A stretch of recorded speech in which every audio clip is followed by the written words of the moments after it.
So there's a lot of competition out there, and after 5 months, where does the Galaxy S10 Plus stand? Let's find out. So this is my video where I give you my long-term review. I do this a lot with certain devices. Galaxy S devices are usually one of them. And I'm taking a look at the Galaxy S10 Plus in 5 months. I got this device from Samsung on February 20th. So when you're watching this, it'll be about 5 months or even more. And there's a lot to say about this device. There's a lot of hype, there's a hoopla, and there are a lot of things that Samsung did well, and there's some things they haven't done as well. And we'll take a look at some of that over the course of this video. Now, when you're talking about specs, of course the Galaxy S line doesn't falter, and the S10 Plus really packs in everything you can expect. Snapdragon 855 processor from Qualcomm, the best in the land in terms of processors for Android phones. It is blazing fast. It is just so good. Now, your RAM can go up to 12 if you do the ceramic version, but I do have 8 gigs of RAM here. And that provides a very smooth operating system. And that's not just because of the Snapdragon 855, which we'll get to more about that when we talk about gaming, but because of One UI. One UI has changed a lot of the scope for what Samsung has done on this device, and I like that. It's much smoother, no slowdowns, and people will ask, that's the first thing you ask. I've not experienced any kind of slowdowns. There've been a couple of updates in between that time, but it's been running pretty smooth. I like the reachability aspect of it. I also like the fact that it's got a dark mode, something that Android itself is going to be having officially, I believe, in the next version of Android. It's already here. So I like that it's in this device and it's with One UI, and they've made things just a little bit easier just to access. Just the fact that most options are on the bottom, it's much better for a lot of people. Now I've got big hands, so for me, it's fine, but it's also an easier process, right? So I like that. Now, going back to that processor, Snapdragon 855, gaming on this is really good. You guys can check out our gaming videos. We did 2. We did a general one, we did a PUBG one. You guys will probably laugh at me, of course, as usual. I'm terrible at PUBG or mobile gaming and any shooter on mobile, really. But that's not the point. The point is it ran really well. The cooling also handled pretty well. The standard 95 degrees Fahrenheit in terms of cooling. But it just is this very smooth process, and over the last couple of months, it's handled that as well. Now, the things I like about the device kind of stems around some of my own usability. Gaming on here, which I do, from time to time, gives me a very smooth operating. The speakers, which I've started to use more and more. I find myself using the speakers more because they are loud and they are clear. And that's the big thing. You can check out our speaker tests. We've done a couple of speaker tests involving the Galaxy S10 Plus. They hit about 108 decibels. They're also clear, and you've got Dolby Atmos built in. So you've got something that's really robust and clean sound. Plus, there's a headphone jack. That's something that is missing a lot nowadays. And that headphone jack provides you with a really solid DAC. Now, it's not up to the LG G8 or V50. That quad DAC in there is something supremely entirely.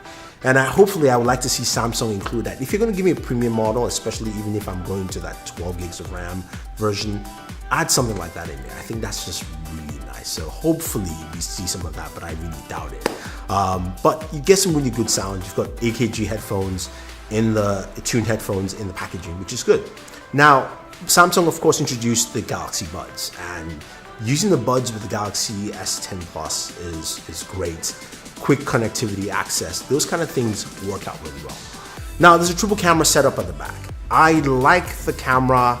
I don't love it. I used to love Samsung cameras a lot because Samsung cameras have taken a slight step back. And when I mean slight step, to me it's third, after the Huawei P30 Pro, the Pixel 3, and then you got the Samsung camera. In terms of video on Android, I think it's the best.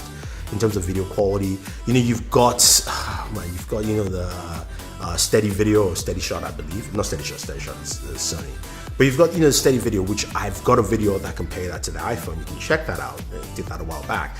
But the fact that you can record video in 1080p that is almost virtually shake-free, especially if you're doing something action-wise and you're thinking Do I do that all the time? No, but if you need to, it's there. And there are cases that makes a lot of sense.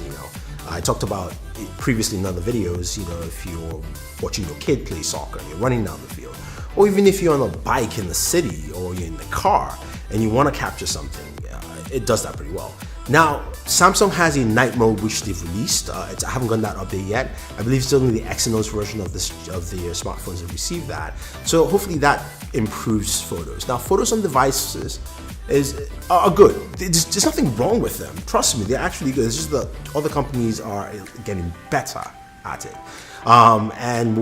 Images have definitely improved. And again, looking at some of the images here, especially side by side with the OnePlus 7 Pro, which has also got improvements on their camera. I'm just picking that because that's one of the biggest competitors against the Galaxy S10 Plus right now, is that you can see how Samsung cameras do, especially with competition coming from somebody that's priced also a little lower than they are. But the camera is solid. In terms of low light shots, you can see that comparison there. You see where it stands. I like it. I still think the night mode would take this to the next level. Hopefully we see that with the Note 10. But when it comes to daylight shots, they look really good.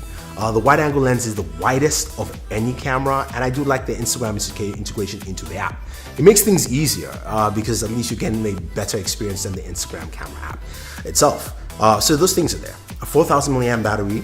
Now that has given really good battery life. Now I know a lot of people who've talked about that, and for me, I'm a super power user, so I drain my batteries for most of my devices a lot. The only device I haven't done that effectively is the Huawei P30 or the Huawei Mate 20.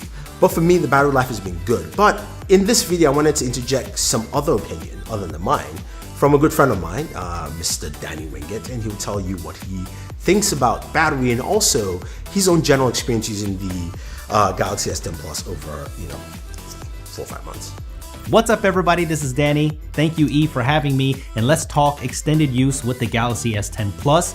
And I don't really say this much about phones, but basically my thoughts when I first got the Galaxy S10 Plus is pretty much the same thoughts that I have now. Using this phone for probably over 3 months now, it still has remained fairly quick with the Snapdragon 855. I've had no issues with performance. The screen is still incredible. It's actually gotten quite a bit of software updates too in the last 3 or 4 months, which is really, really nice. Improvements to the camera, performance, and things like that. But the hardware is held up very well. The camera is still one of the best on the market, and I think that this phone, I could still recommend it even in this mid-cycle, especially with some of the price drops that are happening right now, that this is probably still one of the better phones to get.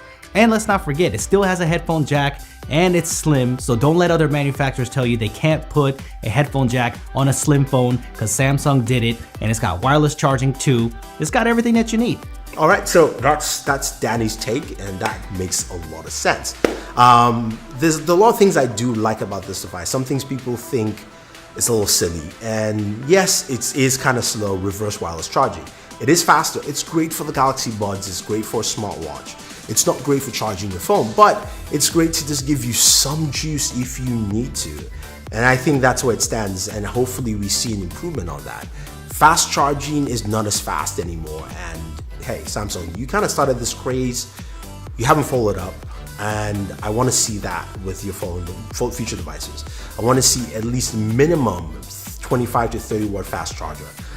18 doesn't cut it anymore, and rumors of the Notes can theoretically do up to 100, but it's at 25. At least has me a little bit happier. But I want to see that kind of improvement. I also want to see those improvements in the wireless charging as well. I want to see wireless charging take up regular fast charging speeds, just so that it gets a little better. As a device as a whole, I like the usability and feel. Feels very nice and comfortable for me to use. It's not too big for me, my size. That's really good. Design-wise, I will say one of the things that my buddy Marian Sell, who I've done the camera.